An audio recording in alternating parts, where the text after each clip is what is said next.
C'est une renaissance que le pays attendait depuis longtemps.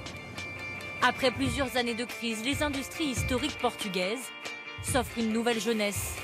Exportation en hausse, modernisation et un pays qui attire de plus en plus les investisseurs étrangers. Alors comment le Portugal a-t-il renoué avec la croissance?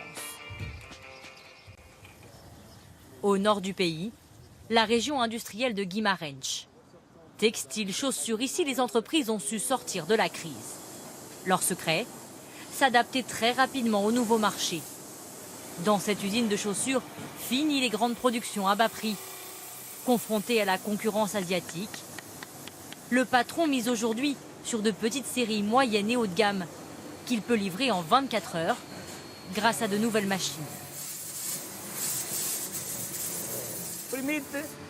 Ça nous permet d'être beaucoup plus compétitifs, plus rapides. Si nous devions faire avec l'ancienne technique où nous fabriquions des moules pour chaque chaussure, ça nous prendrait au moins 15 jours de plus. Les 600 ouvriers, eux, ont accepté que leur salaire n'augmente pas ces dernières années. 567 € par mois.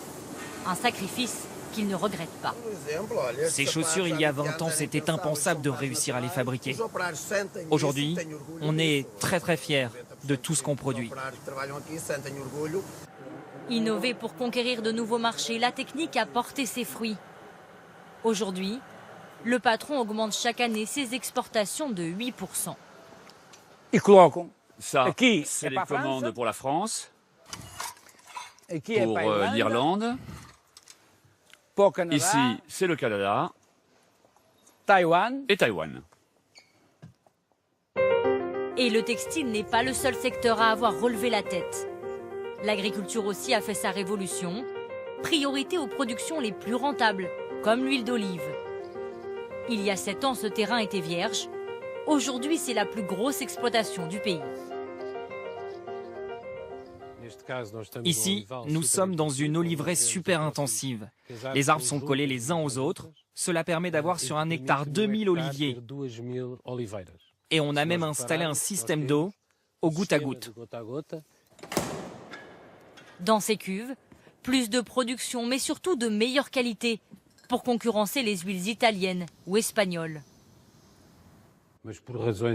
Pour des raisons historiques, la qualité de l'huile d'olive n'était pas très soignée, pas très bonne au Portugal.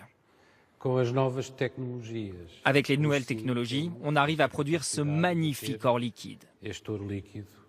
Ces exportations augmentent de 20% chaque année, notamment vers la France. Mais le Portugal n'a pas seulement modernisé son économie, il a aussi dégainé une stratégie offensive pour offrir des conditions très avantageuses aux entreprises. Défiscalisation, subventions et même la baisse de l'impôt sur les sociétés à 21%. Dans ce nouveau pôle aéronautique, le pays a déroulé le tapis rouge à cette entreprise française. 14 000 m² d'usine pour fabriquer les pièces de moteurs d'Airbus ou de Boeing. Alors il y a eu, oui, effectivement, une facilité d'accès au terrain. Il y a une facilité aussi pour tout ce qui était obtention de permis de construire. L'entreprise a même bénéficié de subventions, mais pas sans contrepartie. Emplois créés, niveau d'investissement, tout est contrôlé par l'État portugais. On a 5 objectifs à atteindre dans un délai, notamment jusqu'à 2020 dans notre cas. Et ces 5 objectifs vont conditionner une partie de l'aide. Donc si on atteint les 5 objectifs, on a 100% de l'aide. Et si on ne les atteint pas, on n'a aucune aide. Le Portugal affiche cette année une croissance de 2,8%, son plus haut niveau depuis 10 ans.